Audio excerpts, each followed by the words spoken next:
Hey everybody, we are out here talking about the playoff finals here with one of our contenders, Camhun, who has made his way to the finals from the fifth seed. Camhun, how are you doing tonight, my friend? Doing well. Looking forward to this weekend. Yeah, and you've got your game on tonight too. Let me tab over to that real quick and see what's going on there. Cowboys driving downfield right now. We tried to do this at halftime, and then we just talked for 20 minutes about lawyers and metal concerts and all the things. But so far, we're hoping to see. Well, you're hoping to see. I'd be okay if it didn't happen. A Cowboys CD Lamb touchdown in the middle of this recording. I think it would be it'd be cool, I guess, for the content. But as an Eagles fan, I can't cheer for that at the same time. I hope you I understand. understand. No offense taken.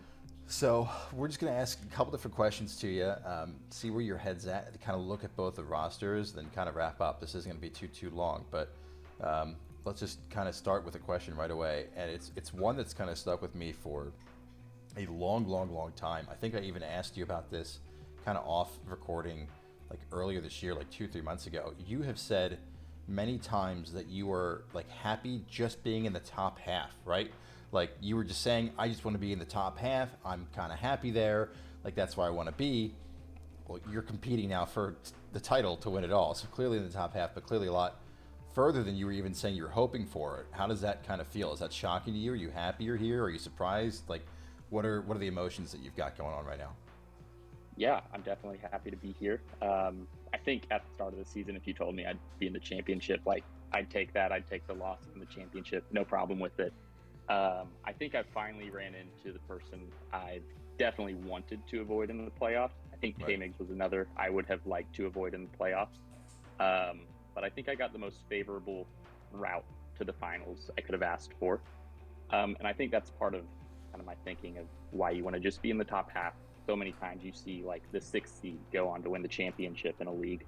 But I was able to stay above that. And throughout the season, I was focused on staying in the middle, largely because I didn't really know how to handle my team in a contract league. I think I've said it before in the league chat, but I missed like the first 20 or so picks in the draft. I had totally forgot I had a soccer game, but I Right. knew there was a lot of team building to go on after that. So I didn't know if I wanted to tank and focus on a rebuild, trade away my picks and try to compete. So I kind of just let time pass for a little bit. I was looking last night towards the end of September was when I started making like more moves. Kind of once you get a clearer picture of where teams are gonna end up, or at least a better idea, some hunches. Was there a defining moment that made you say, okay, now's the time to go for it? I know that you made a couple trades, like you kind of said, but there were a few of those that could be, hey, I'm retooling, or I'm getting depth, or I've got the youth, right? I mean, you took a lot, you traded for Olave very early on, um, and we're trading constantly. But is there something that you said, okay, now that this has happened, we're all in? Was there a moment for you with that?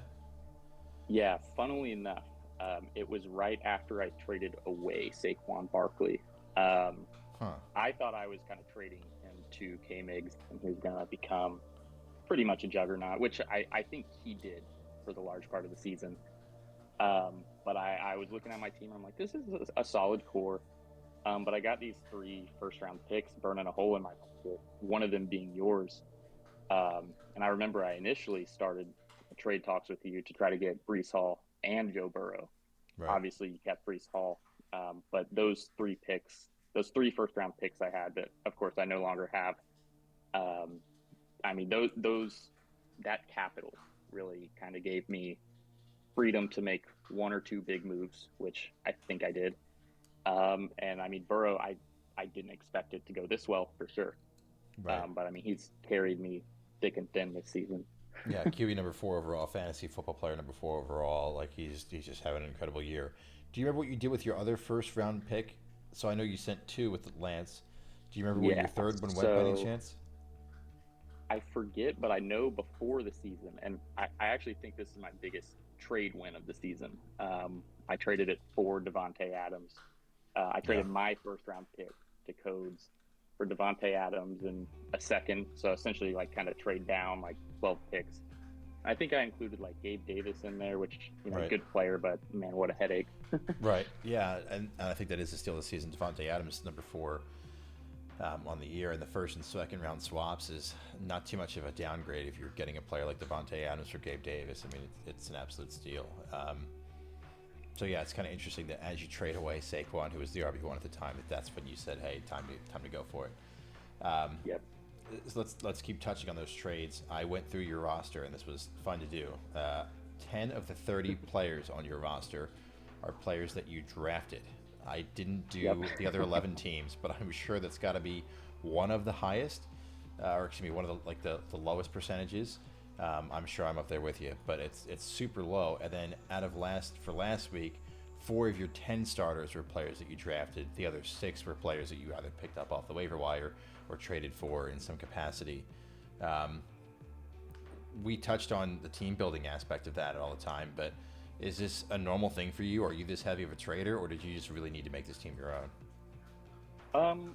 I think mostly it was just, I came out of the draft not having every player I really wanted. The only players I came out of the draft, like knowing they were going to be part of my team going forward for multiple years, were Stevenson, White, and Lamb. Kind of thought Lamb to an extent. In my other Dynasty League, which has been running for a while, I'm more of an off-season trader because I think you get those fluctuations where you're not really buying low, you're buying high, but as the season goes on, you look back and realize, oh wow, what a steal. Right. I'll use an example. I know it's annoying when people talk about other leagues, but I traded Brandon Cooks, David Bell, and a third for Ramondre Stevenson back in like July. Right. That's a steal. Myself included. Like, oh my gosh, what a overpay. Now, I mean, that guy would take that back any day. Right. So with this league, only trading in season is a lot tougher, and I think people in a contract league pretty astute. So you're not going to be able to get too many fleeces, unless you must not be named and just being wishful.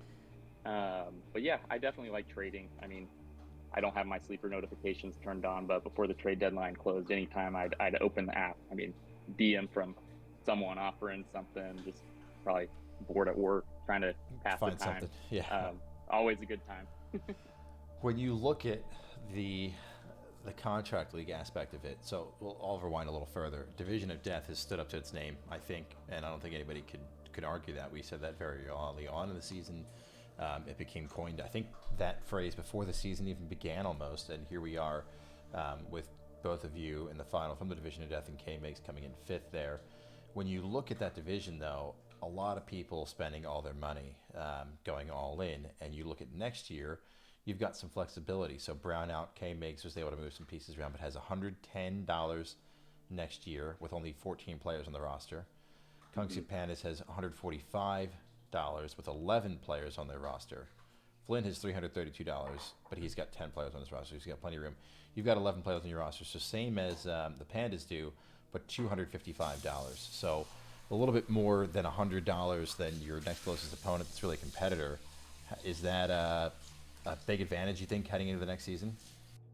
Yeah, I definitely think so. I mean, I'll definitely be, making a splash at the veteran draft. My only kind of, I guess, goal coming into this season was to get players I'm confident in under contract for multiple years. And I know I've added, since the season started, let me look. I've added Burrow and Adams and Olave and Burks, and Boyd, who are going to be for sure starters for me, I imagine. But under contract for multiple years. And then also got Gibson, Cooks, and Boyd, who, solid flex options. Right. But no real tight end, no real flex or super flex. So that's going to give me a little bit of freedom to, if I want to just throw some silly money at some veteran quarterback like a Cousins or Carr type during the veteran draft, I've got the freedom to do so. Let's take a look at your roster breakdown as we talk about it here. Again, top 10 players here. This is the same scene that we saw in our video with Codes and Cade / Wesley.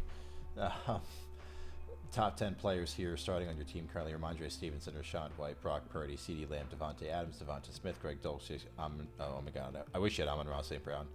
Me too, man. Tyler Boyd, Joe Burrow, and DJ Chark.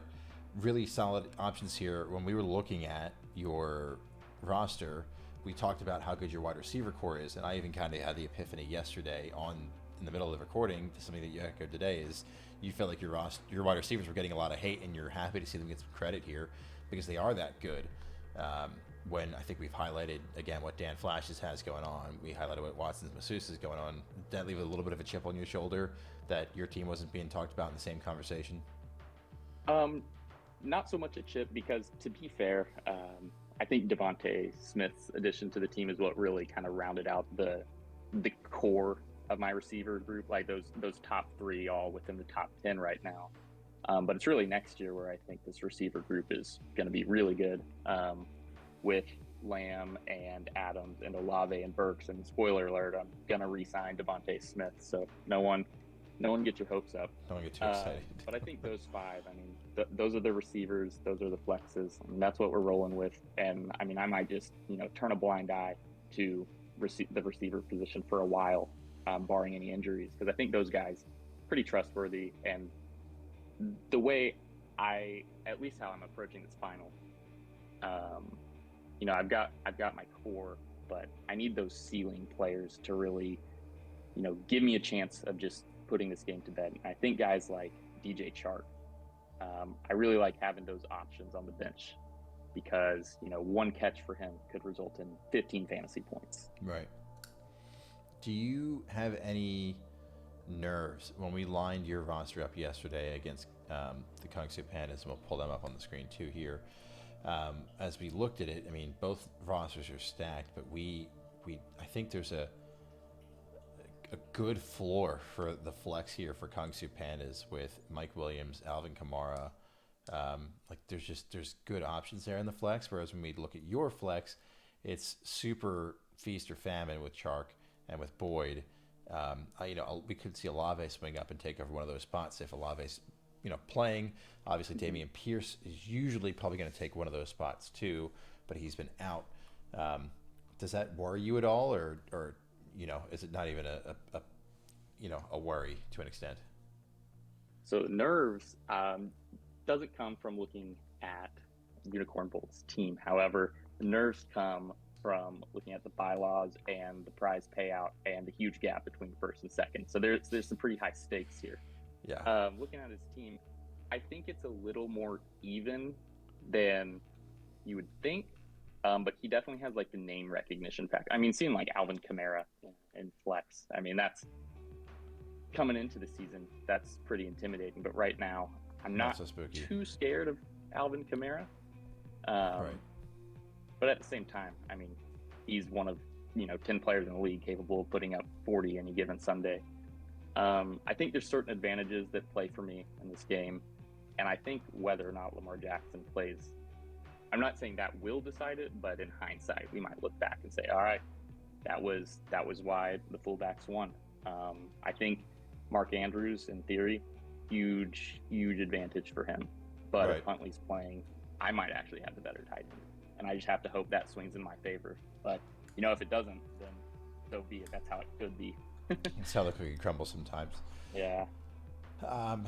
Yeah, I mean, it's going to be a really good game between the two of you. How much weight do you put on matchups? So when we look at matchups for Josh Jacobs, it's a rough matchup against the Niners. Kamara's got a rough matchup against the Eagles. Mark Andrews and Lamar Jackson, if he plays or doesn't play, have a rough matchup against the Steelers.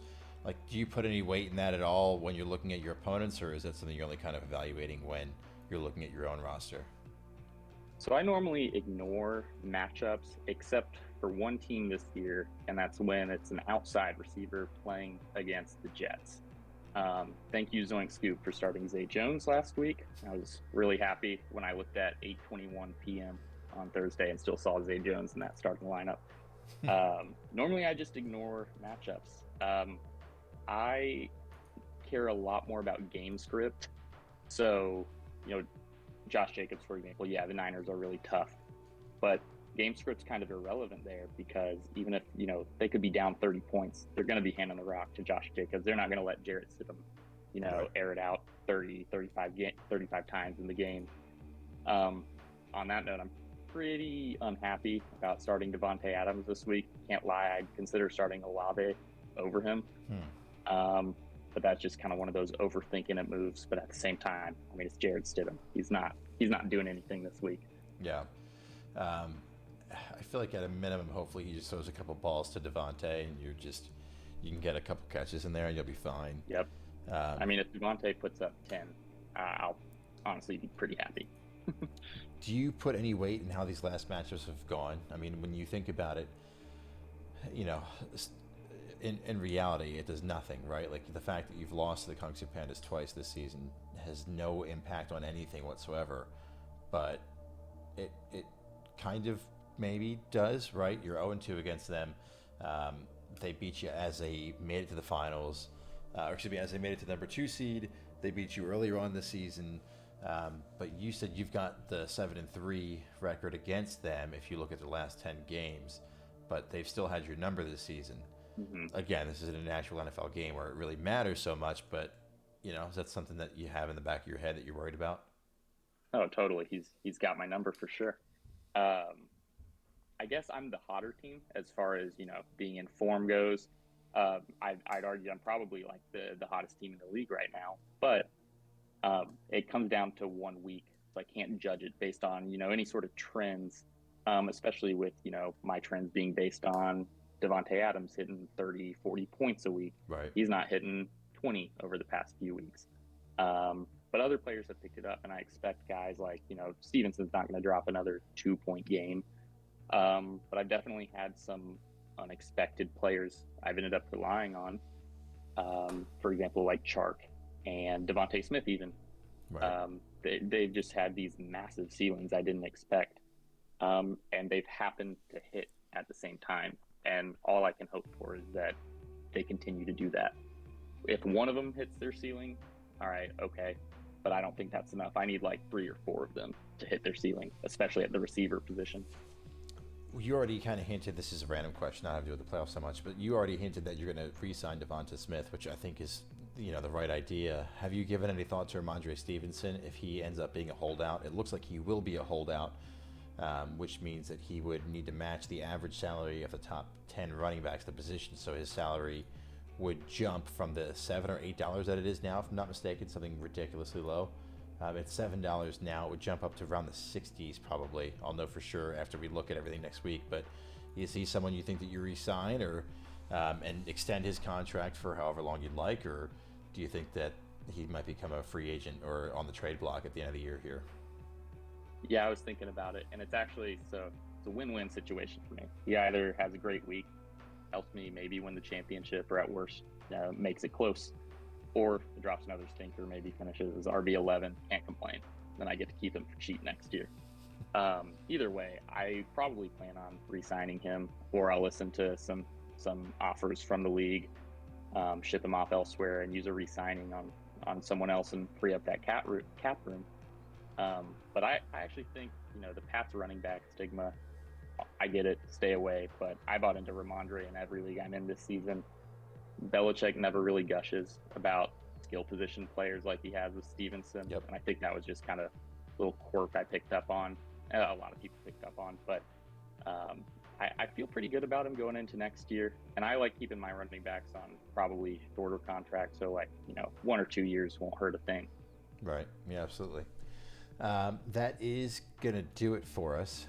I've got one more question for you before I turn it over to you to say whatever you'd like. Actually, like 2 or 3 more questions. Wow. Really anticlimactic there. All right, finish this sentence. Kung Fu Pandas won the finals because of blank. Because Lamar Jackson played and Mark Andrews went, 6 catches, 90 yards, and a touchdown. All right, finish this one. Make fullbacks great again, even though they didn't use a fullback at all this season. Won their game because of blank. I would say because my running backs got very involved in the passing game, Rashad White and Ramondre Stevenson. And then, there's 2 things I'm hoping for this week. One, the game probably maybe comes down to the Monday night game. I think this I might love be a that. Boyd game. I think it really might be a Tyler Boyd game, and the Burrow Boyd stack, I'm hoping combines, 45 plus. Yeah. I think I might need more than that. It could be ugly.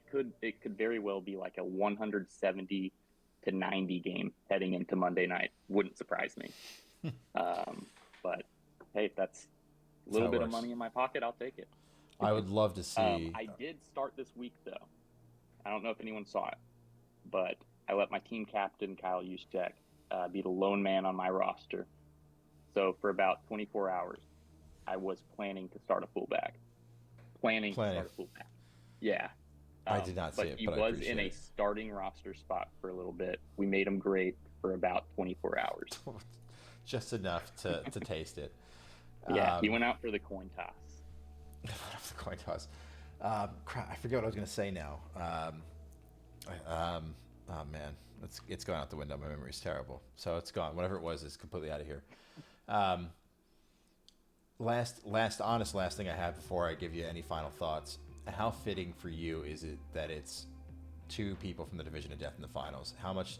Not does that mean to you, right? But like, it, people have been saying this could happen. Does it make sense? Like, is this the right thing? Is this how it was supposed to go the whole time? Like, how do you feel about it? I think it was kind of like destiny, So, Unicorn Bolt obviously won the division, gets that first round bye as I think the 2 seed, and because of that, it makes it very unlikely actually it might have even made it impossible for us to match up Yep. before the finals. And the same goes for K-Migs. If he would have won his first round matchup, I believe I would have faced him in the second round.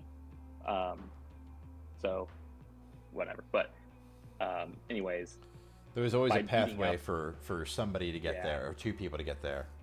So yeah. So by beating up on each other all year, we kind of stratified those standings to where Unicorn Bolt couldn't face me until the finals. If I made it, then goes for him. It's very fitting because I actually do believe we were the 3 strongest teams in the league. Mine didn't really come together until around week 5 or so. So my season-long stats don't really paint the full picture, in my opinion. But I don't think Zoink Scoob is a fraud by any means. But I felt pretty confident going into that game. I felt like I stood a real chance. And the same goes for if I have to play Unicorn really any week but this week. I just feel so bad about Devontae Adams. But yeah, I think it's just really fitting because, we played each other twice this season. He got the best of me twice. Played K-Migs this season. We went 1-1. I know their matchups were some haymakers too. So, really, it was just we knew what each other's teams were bringing, and it made other matchups seem not so bad, relatively. So, this feels like a real final, and I know I'm going in kind of with the underdog label, but that's fair. My team has kind of gotten that for most of the season, but also, I mean, I'm not blind.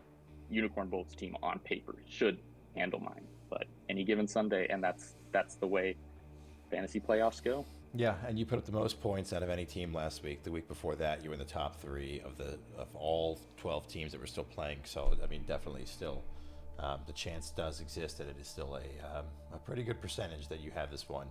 But the same goes for him. So appreciate you coming out. Any final thoughts? Anything else you have for us before we wrap this bad boy up? Yeah, I got 3 final thoughts. So 1. So I lost a game by over 100 points this year when someone, I think Dan Flashes and K-Migs might have beat me each by 100 points. One time because I didn't even hit 100. One time because someone else went to 210 or something. Those are far from the biggest L's I took this year. I just want to shout out Morgan, Webster Tigers, the Trevor Lawrence for Trey Lance trade. Kind of lose sleep over that one. So Webster Tigers, you got me good. 2, I think it's hilarious how badly the Derek Carr trade worked out for me immediately. Yep. But now I am extremely thankful for that because it's kind of like a domino effect. I don't sign Brock Purdy if I don't trade away Derek Carr. And and then I would have just been, comfortable relying on Derek Carr, and then Right. here I would be In trouble. without that. With Jarrett And, Stidham at the helm. Yeah. Exactly. So that's just one of you and my many, many trades this season. Yep. The Blind Spiral Trade Chronicles, if you will. Yeah. But The lastly, whole rabbit hole. Unicorn Bolt, the absolute worst of luck to you this week.